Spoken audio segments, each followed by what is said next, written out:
پیدا کی ہے تو وہ جمعیت علماء اسلام ہے۔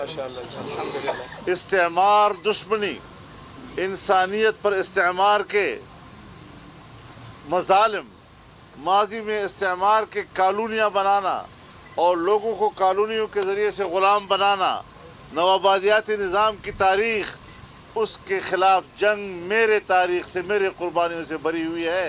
تمہارے آباء و اجداد نے تو ان کے بوٹ چاٹے ہیں۔ نعرہ تکبیر! جمعیت علماء اسلام زندہ باد! میں بتا دینا چاہتا ہوں کہ فارن فنڈنگ تمہیں امریکہ سے ہوئی، فارن فنڈنگ تمہیں اسرائیل سے ہوئی، یہودی لابی سے ہوئی، فارن فنڈنگ تمہیں انڈیا سے ہوئی۔ غیر ملکی ہاتھ تو تمہارے پیچھے ہے اور تم غیر ملکی طاقت کی اور غیر ملکی ہاتھوں کے ذریعے سے اقتدار میں آئے۔ آج تمہارے اقتدار کی کشتی جب ڈوب رہی ہے تو اب مقبول نعرے پاکستان میں اس کا سہارا لے رہے ہو۔ اب تمہارا چہرہ بے نقاب ہو چکا ہے، اب تمہارا کردار لوگوں کے سامنے آ چکا ہے، تمہارا جھوٹ بھی لوگوں کے سامنے آ چکا ہے، تم نے جو خیانت کی ہے اس ملک میں وہ بھی سامنے آ گئی ہے۔ آج آپ کو کوئی حق حاصل نہیں ہے کہ آپ پاکستان پر مزید حکومت کرنے کی دعوے کر سکیں۔ عدم اعتماد کامیاب ہوگی اور دھمکیاں مت دو کہ اگر ناکام ہو گئے میں یہ کر دوں گا، میں وہ کر دوں گا۔ ہم نے کوئی چوڑیاں نہیں پہنی ہوئی، ہم بھی پھر آپ کے ساتھ وہ جنگ لڑیں گے کہ اب تمہاری نسل تو ہے ہی نہیں کہ وہ یاد رکھے۔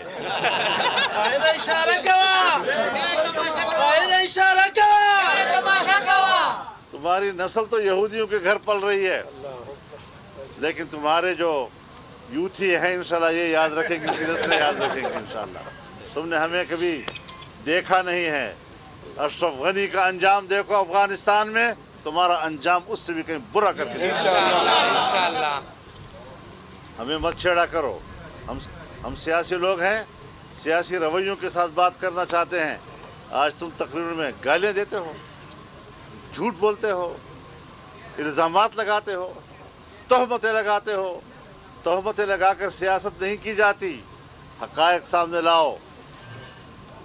میرے ساتھ میرے کردار کا مقابلہ کرنا ہے، میدان میں آؤ۔ اپنے باپ کا میرے باپ کے ساتھ مقابلہ کرنا ہے، میدان میں آؤ۔ اپنے دادا کا میرے دادا سے مقابلہ کرنا ہے، میدان میں آؤ۔ اور کتنی پشتوں تک جانا چاہتے ہو؟ تمہارے آباء و اجداد کے کردار کو بھی جانتا ہوں اور اپنے آباء و اجداد کے کردار کو بھی جانتا ہوں، جس پر میں فخر کر سکتا ہوں۔ نعرہ تکبیر! نعرہ تکبیر! مولانا فضل الرحمان صاحب زندہ باد!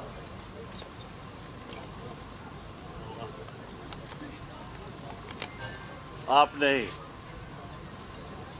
بیرونی قوتوں کے حکم پر پاکستان میں بجٹ بنائے۔ FATF بیرونی ادارہ جس نے آپ پر دباؤ ڈالا اور آپ نے ان کے کہنے پر قانون سازیاں کی ہیں۔ CPAC کے کہنے پر تم نے بجٹ بنائے، CPAC کے منصوبے کو تم نے تباہ و برباد کر دیا۔ یہ امریکی ایجنڈا تھا، اس کے لیے آپ نے کام کیا، چین کو ناراض کیا، پاکستان اور چین کے درمیان دوری پیدا کی۔ یہ امریکہ کی پالیسی کے تحت آپ نے کیا ہے، کوئی اور اس کا مجرم نہیں ہے۔ اب جاتے ہو ترلے کر کر کے 1 سال سے کہ مجھے ذرا چین تو آنے دو، اور جب وہ آپ کو اجازت دیتے ہیں تو چین میں بیٹھ کر بھی وہ آپ کے ساتھ براہ راست ملاقات نہیں کرتے، ویڈیو لنک پر آپ سے بات کرتے ہیں اور کہتے ہیں میں چین چلا گیا ہوں اس لیے امریکہ ناراض ہے۔ اب کہتے ہیں میں روس چلا گیا ہوں، برکت والے قدمیں لگی تو جنگ چھڑ گئی وہاں پر۔ نحوست کی علامت ہے اور پاکستان پر مسلط ہے۔ اور اس قسم کی گفتگو ایک گلی کوچے کا لچا لفنگا کر سکتا ہے، جو آج کل وہ جلسوں میں کر رہا ہے ہمارے خلاف۔ تمہارا کردار کیا ہے؟ جس کو اپنے کردار پر نہ حیا آئے، نہ اس پر وہ شرمندہ ہو، وہ اس قسم کی گفتگو کرتا ہے اور ہمارا حاکم ہے۔ ہم نے تو آج تک تمہاری ذات کو چھیڑا نہیں ہے، ورنہ تمہاری ذات اور ذاتی کردار کی لاس اینجلس لے کر ڈی چو تک کی بدبودار اور تعفن کردار کا ہمیں پتہ نہیں ہے کیا؟ ہم تمہیں نہیں جانتے، لیکن ہمیں حیا آتی ہے کہ تمہارے کردار پر بات کریں، اور تم ایک صاف ستھرے اور اجلے کردار پر گندگی پھینکنے کی کوشش کر رہے ہو۔ ایک ایسا شخص ہمارے پاک دامنی کو داغدار کر رہا ہے جس کا نہ اگلا دامن ہے نہ پچھلا دامن۔ یہ ہوتے ہیں لوگوں کے کردار۔ کہتے ہیں میں تو ریاست مدینہ بنانا چاہتا ہوں، تمہاری شکل دیکھو ریاست مدینہ کا تقدس، چنسبت خاک ربا عالم پاک۔ توہین کرتے ہو، تمہیں خاتم النبیین کا لفظ کہنا نہیں آتا، تمہیں رسول اللہ صلی اللہ علیہ وسلم پر درود پڑھنا نہیں آتا، رحمت للعالمین اتھارٹیاں بنا رہے ہو۔ کیا ڈرامے ہیں جو تم کر رہے ہو؟ بے حیائی تم نے پھیلائی، فحاشی تم نے پھیلائی، اور نوجوان نسل کو بے راہ روی اور ریاست مدینہ کے اخلاق کے بالکل برعکس نظام حیات زندگی، اس کے طور طریقے تم نے بتائے۔ تم نے تو اپنی قوم کو مغربی تہذیب کا راستہ بتایا ہے، تم نے کب مدینے کا راستہ بتایا ہے؟ تمہارے اپنی ذاتی زندگی میں ریاست مدینہ کا ایک حرف موجود نہیں ہے۔ اس قسم کی حرکتیں کرتے ہو، اس قسم کی باتیں کرتے ہو، اور ہم سے کرتے ہو۔ ہم اس ملک کی سیاست ہیں، ہم نے عامروں کے ساتھ بھی لڑائی لڑی ہے، اور تم کیا چیز ہو؟ کس باغ کی مولی ہو؟ کوئی حیثیت تمہاری نہیں، اب تم حکمران نہیں ہو۔ ہم نے تو پہلے دن سے آپ کی حکومت نہیں مانی، اور اب آپ کے خلاف عدم اعتماد آ چکا ہے۔ تمہارے اپنے لوگ بھی اب ہمارے ساتھ انشاءاللہ اس عدم اعتماد میں ساتھ ہوں گے۔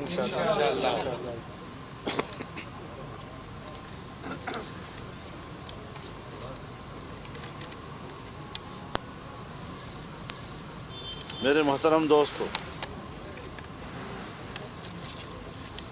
یہ جو آج کل وہ ہمیں دنیا کی سیاست،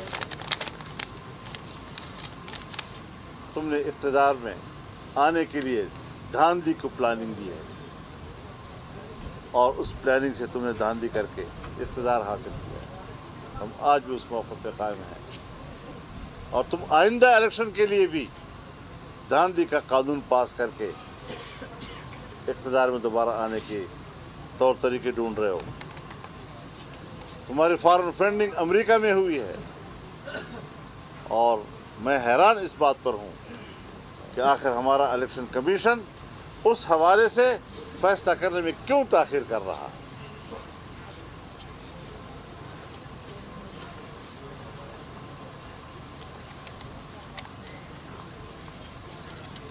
پھر کہتا ہے میں نے امریکہ کو اڈے دینا، ایبسولوٹلی ناٹ، انکار کر دیا۔ تم سے اڈے مانگے کب ہیں کہ تم نے انکار کیا؟ جھوٹ بولتے ہو لوگوں کے سامنے۔ اس وقت کے ISI کی چیف نے جو سیکیورٹی کمیٹی کو بریفنگ دی ہے، اس نے اس بریفنگ میں کہا ہے کہ امریکہ نے ہم سے کوئی اڈے نہیں مانگے، اور اگر اس نے مانگ لیے تو انکار کر سکتا ہے؟ تم نے CPEC تباہ نہیں کیا اسے کہنے پہ؟ تم نے ملک کی ترقی کے تمام منصوبے ناکام نہیں بنائے؟ تم نے ملک کی ترقی کا سفر جام نہیں کیا؟ پاکستان کے ساتھ اس سے بڑھ کر اور دشمنی نہیں ہو سکتی۔ تو اپنی حقیقت سمجھ لو کہ را اور موساد کے گٹھ جوڑ سے امریکہ کی سرپرستی میں پوری دنیا میں تمہارے لیے لابی ہوئی اور تمہیں اقتدار میں لایا گیا۔ آج بات کرتے ہو ہمارے ساتھ کہ غیر ملک کے لوگ مجھے ہٹا رہے ہیں۔ ہاں، تم جنہوں نے تمہیں غلام چنا تھا اور تمہیں اپنی غلامی کے لیے چنا تھا، تمہارا آقا بھی تم سے مایوس ہو گیا ہے، تم اتنے نااہل ہو۔ کل علی مولا اینما یوجہ لا یأتی بخیر۔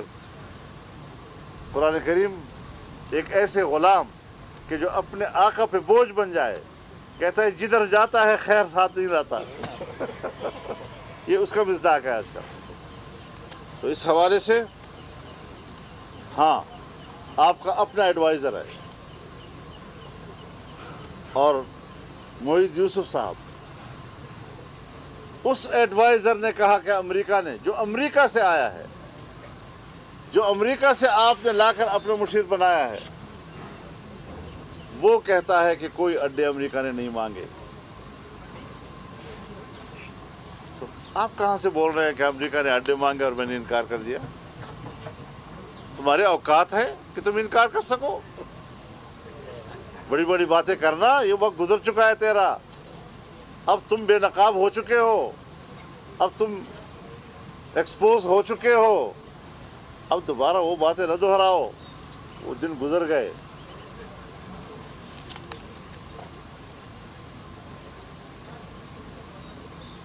آپ نے معیشت IMF کے ہاتھ میں دی، اپنے ملک کے اسٹیٹ بینک کو خود مختاری کے نام پر آپ نے اس کو IMF کے حوالے کیا ہے. آج وہ نہ حکومت کو جواب دہ ہے، نہ کابینہ کو جواب دے، نہ پارلیمنٹ کو جواب دے. اگر وہ جواب دہ ہے تو IMF کو جواب دے. جولائی 2019 سے لے کر اب تک اس نے آپ کو 1 روپے کا قرضہ نہیں دیا، اور اب تو وہ آزاد ہو گیا ہے، اب تو آپ کو دے گا بھی نہیں. دنیا آپ کو قرضہ دینے کے لیے تیار نہیں ہے کہ آپ واپس نہیں کر سکتے. زر مبادلہ کے ذخائر میں 1 روپیہ قرضے کا ہے اس وقت. اپنے پاکستان کی کوئی کمائی اس میں شامل نہیں ہے. یہ تمہاری حالت ہے، اور اس حالت میں تم ہمیں گالیاں دیتے ہو. مشکل یہ ہے کہ ہم شریف لوگ ہیں، ہماری زبان پر گالی آتی نہیں،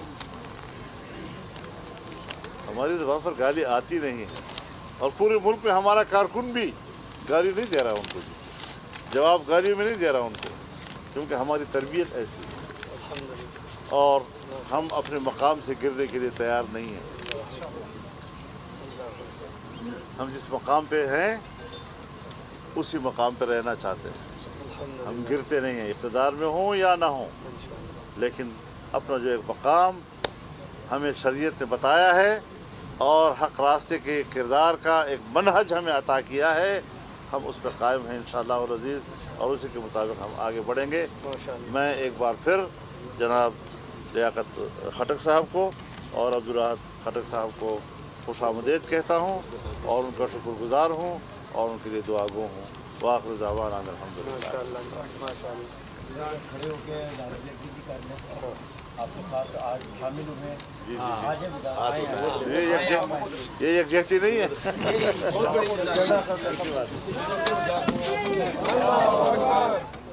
سربراہ JUIFA مولانا فضل الرحمان میڈیا سے گفتگو کر رہے تھے. ان کا کہنا تھا کہ عمران خان کا چہرہ بے نقاب ہو چکا ہے، آپ کا جھوٹ بے نقاب ہو چکا ہے. آپ کو اب کوئی حق حاصل نہیں ہے کہ آپ مزید اس ملک پر حکومت کریں. آپ ہمیں دھمکیاں نہ دیں، ہم نے چوڑیاں نہیں پہن رکھی ہیں. آپ کو بتاتے چلیں کہ لیاقت خٹک نے باقاعدہ JUIFA میں شمولیت اختیار کر لی ہے، اور ان کے بیٹے آحت خٹک نے بھی JUIFA میں شمولیت اختیار کر لی ہے. مولانا فضل الرحمان کا کہنا تھا کہ تہمتیں لگا کر سیاست نہیں کی جاتی. ان پر اپنے گھر میں عدم اعتماد کی آوازیں اٹھ رہی ہیں. بہت قربانیاں دے لیں، اب مزید نہیں. پیپلز پارٹی ہر